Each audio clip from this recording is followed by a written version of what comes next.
Hi, I'm Trevor Magnuson and I'm learning to make guitars. This is build number 5. You can see it's a slightly unusual design with an offset sound hole and an access port in the tail. What I'd like to share with you in this series is the process I'm developing. The set of steps that I follow very carefully to get a consistent, repeatable result. Now, if I don't get a consistent, repeatable result, or if I'm not happy with it, I'm tweaking the steps. In essence, I'm trying to engineer my way around any limitation due to my level of skill and experience. Now, if you are an accomplished luthier, you may very well be horrified by some of the decisions I've taken. That's okay. As I learn more, I'll probably change some of them. Others I think I'll double down on, however.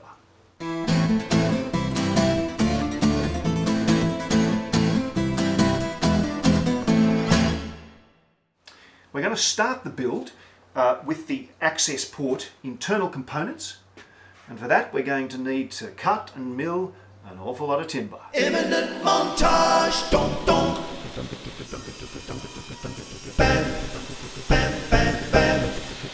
Bam, bam, bam. Bam, bam, bam. Bam, bam, bam, bam. Bam, bam, bam. Bam, bam, bam.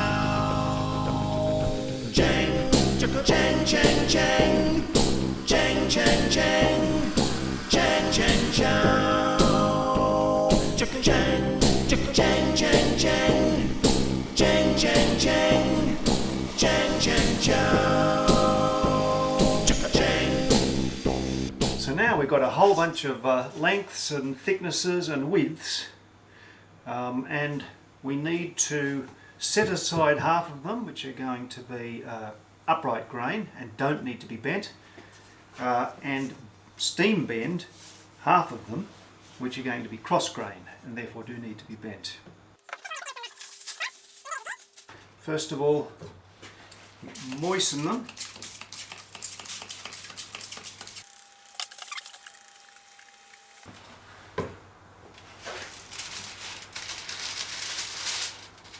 We double them up and wrap them in foil. Wrapping them in foil serves two purposes.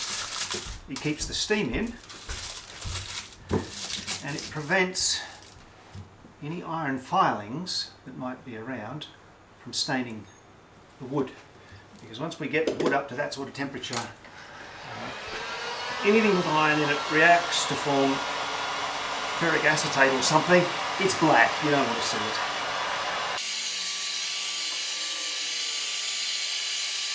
Once it starts to get warm, you'll hear it snapping and crackling and you'll see little bubbles rising up against the foil. From time to time we'll turn it over so it'll get heated evenly all the way through. The idea is to get it up to the temperature where steam is permeated through all of the timber rather than just warm water. We want it so that we can barely touch it, and we're turning it over frequently now. And it's giving off a bit of a smell. I'm using Tassie oak. I guess the smell will depend on the species of timber. I reckon I've got it up to temperature now. So we stick one end in this mould, and it's pretty hard to touch.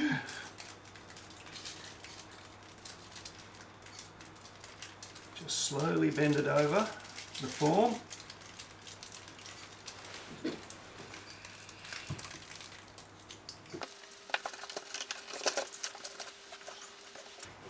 Then we leave it to cool. So I'll be back in about 10 minutes. Now that it's nice and cool, we can take it out of the mould, unwrap it,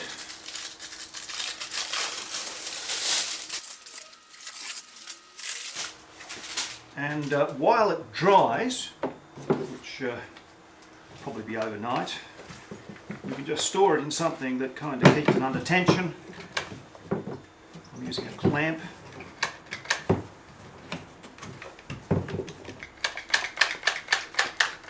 so that it'll dry into the curvature that we want it to end up with. In fact, a little bit more because it'll always spring back. And we can start on the next batch. Well, it's the next morning and our curved slices are now dry, so we need to cut ourselves some pieces to make the inner 4 layers of the door itself. The outer layers will wait until we're actually doing our final fit up. And to do that, we just take the pieces, align them, and mark where we're going to need to cut, once per layer, like so.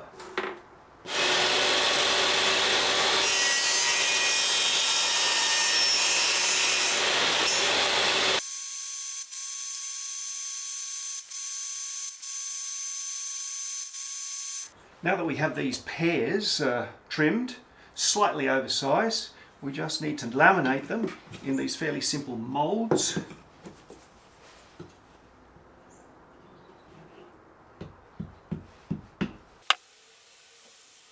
Maybe a little more. And we're putting the up and down grain, the unbent pieces, on the inside of the curve.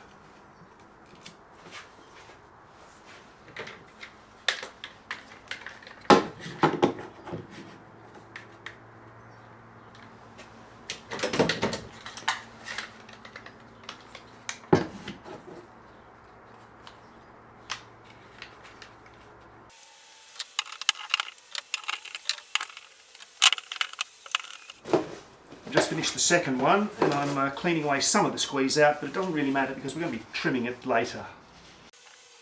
Now while they are drying, we can cut some of the other pieces, but not all of them yet, because in some cases the dimensions are going to depend upon the trimmed sizes of these 2 pieces. I didn't show that. Here's what we got so far.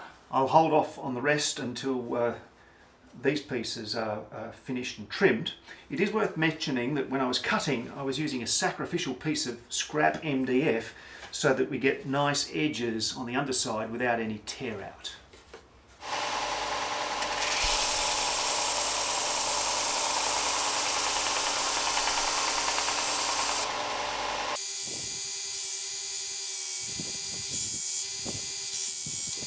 The inner and the outer pair, I've trimmed them up and I've positioned them together carefully using calipers to make sure that they're evenly spaced and squared, and I've now just using nails tacked them together for alignment so that when we glue the position will be repeatable. The gluing process is a little dicey. I do it in 2 steps because it's hard to clean away the squeeze out while it's clamped in the mould. So I'm just spreading glue on the outer of the middle layer. Now using those 2 nails that we tacked in earlier, I can position this very easily where it needs to go, and we can clamp it up while it is outside any mould, and deal with the majority of squeeze out like that.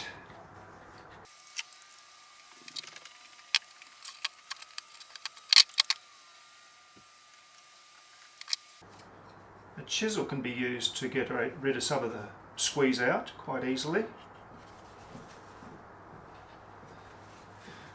And we're not getting a perfect show joint here because it's going to be internal.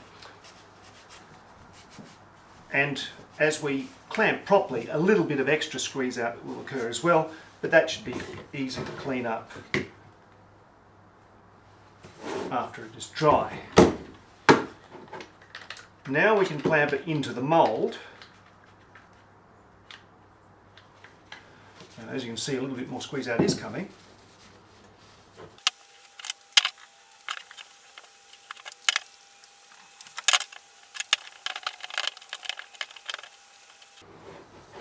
And once we're happy that the joint is well seated, we can remove that nail, those nails, clamp the final position.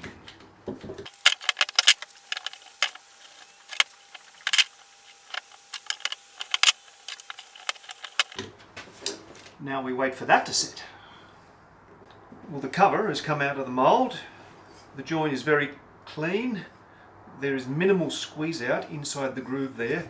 It's easily cleaned out with a chisel.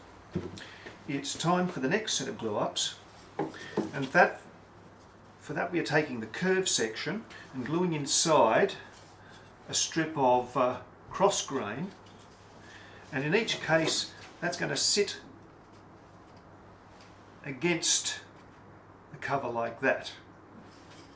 So we just have to make sure that there's a nice straight edge, otherwise we'll have to be sanding it down. 4 of these to go. These don't need to be clamped in a mould.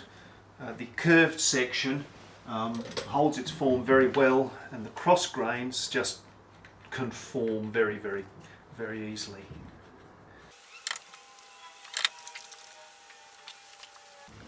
We try to get the glue out of the edge because another component is going to be fitting right into that edge, making the final frame. The 4 horizontal sections are drying there, so now it's time to do the verticals, and they are a little bit different because in order for everything to fit together, the verticals have to have the curved section, that's the horizontal grain section, on the outside of the curve, and that means that the curve is not quite enough to bend the straight sections adequately. So we've got some radius cores, a concave and a convex section, and we will clamp them like so.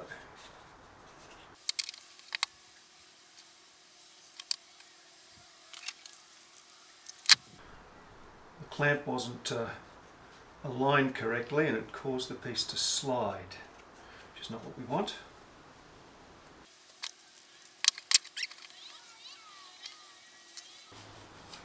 Once again, we want to get the glue out of the groove where the pieces will fit together. It's possible to do it with a chisel when it's dry, but it's much easier and better and cleaner to do it like this. 3 to go. There we go. All 4 of the verticals are clamped. They all had a tendency to slip. That's okay. It's easy to fix. The important thing is that even if there's a little bit of slippage, so long as it's even, it means that the pieces are square to each other, it's all going to be fine. Now I've been cleaning out the squeeze out with tissues, including tissue moistened with water. Now we're going to turn our attention to the outer layer of the cover, which I've been putting off. And I've got a piece of milled Tasmanian blackwood from a previous project. It's the right thickness, 2 mils, and a piece of previous project. I'm going to laminate those together on the mould. The blackwood hasn't even been steam bent. That's okay. The inner layer has a tighter radius. It should all work out. We got the glue on. Let's see if we can clamp this baby up.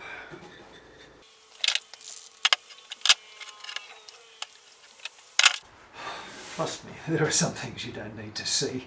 That was awfully messy. I'll show you how it turns out once the glue is dry.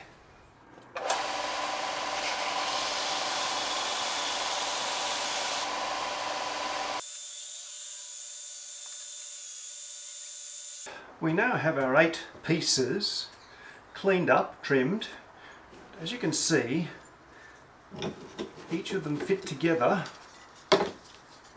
like so into a frame that fits around the 2 layers of the cover. Now it's at this time that we really need to keep track of alignments and orders. So I'm writing on the cover the build number This is number 6. And an arrow pointing in the direction of up. With a pencil, I'll mark all of the pieces with A, B, C, D, E, F, G, H, which will also indicate the order and the orientation. Now we're going to glue them together into L-shaped segments, in each case checking them against the corner to make sure that everything is square, and if it's not perfectly square then we chisel away a little sliver of wood until it is.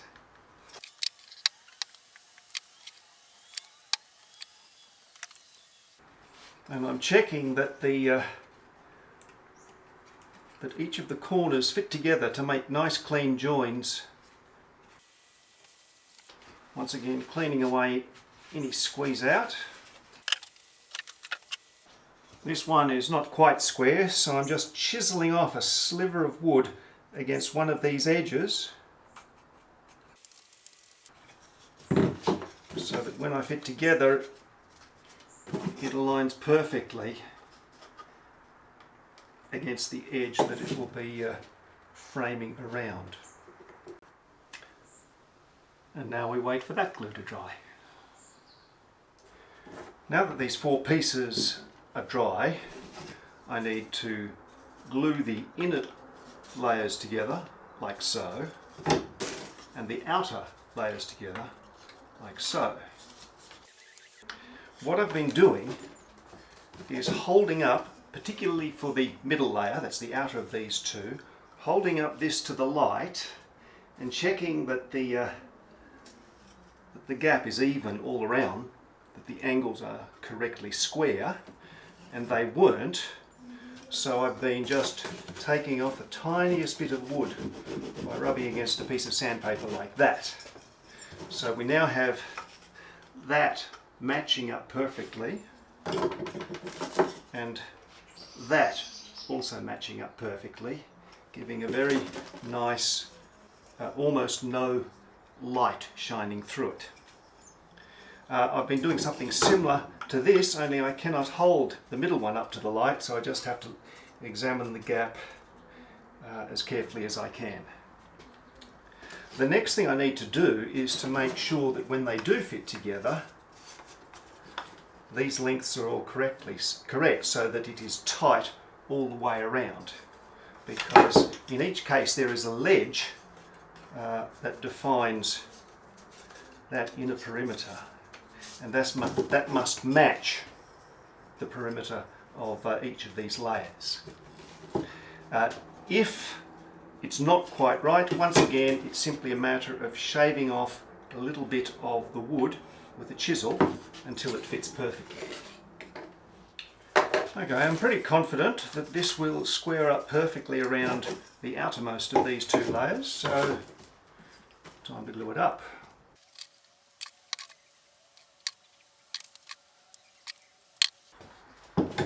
Clamp both corners, but not quite as tight as they need to be eventually.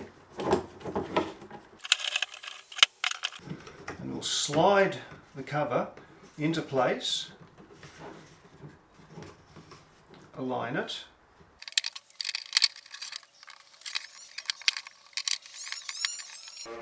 and when I'm happy,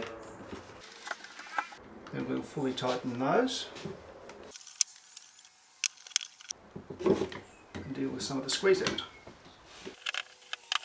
Then we need to do the same thing with the inner set. Well, the frame's components are now dry,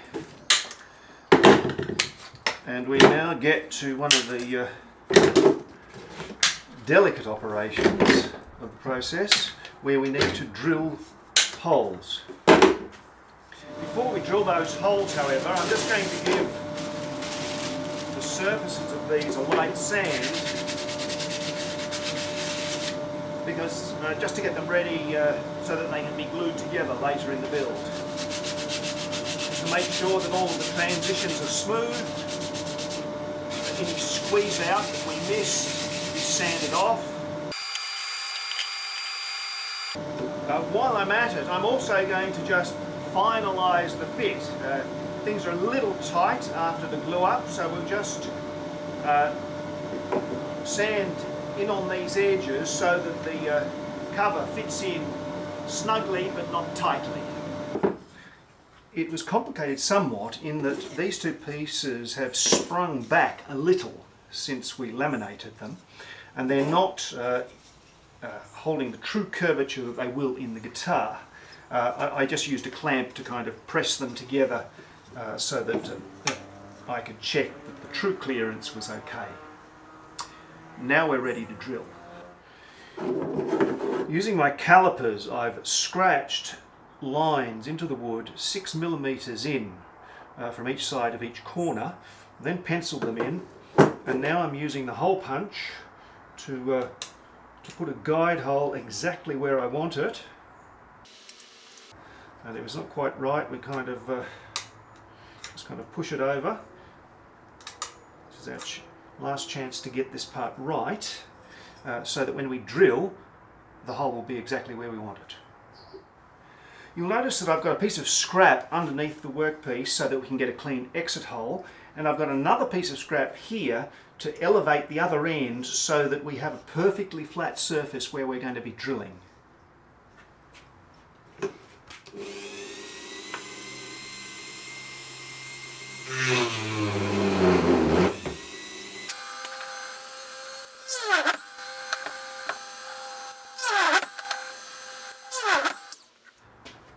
Now I've clamped the cover into the inner level of the frame, and we're drilling through the holes we've already drilled so that we get matching holes in the frame.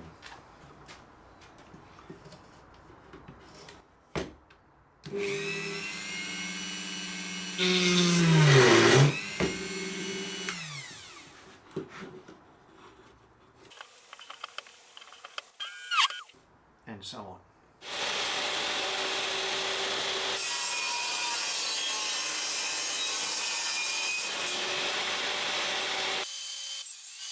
You just saw me rip a couple of pieces of wood to about 4 by 15 mils.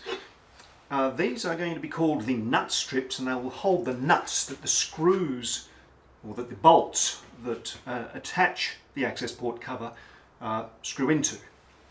I've clearly labelled them A and B and with arrow directions, and I've clamped them so that there's about 2.5 mils overhang on the inside of the inner layer.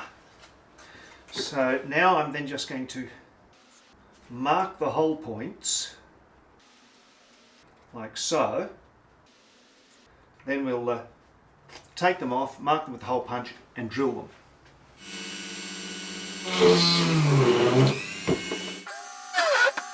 Okay, now that I've checked that the holes line up, and they do, I'm going to drill a 5.5 mil hole on the inside halfway through the piece of wood. Then we're going to press in a nut, and when we glue the strip to the cover, it means that the nut will be embedded between the two layers.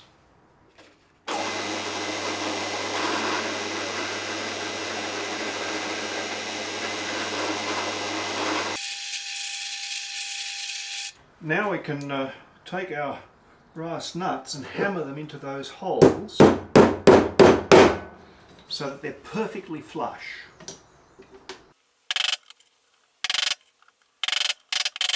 And in a very pleasing alignment check, our brass bolts go right through the port cover, through the frame, through the nuts and out through the ends of the nut strips.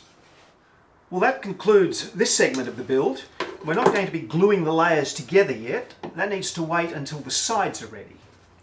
In the next episode, we're going to be creating the neck tongue and neck block assembly. Join us then. Cheers!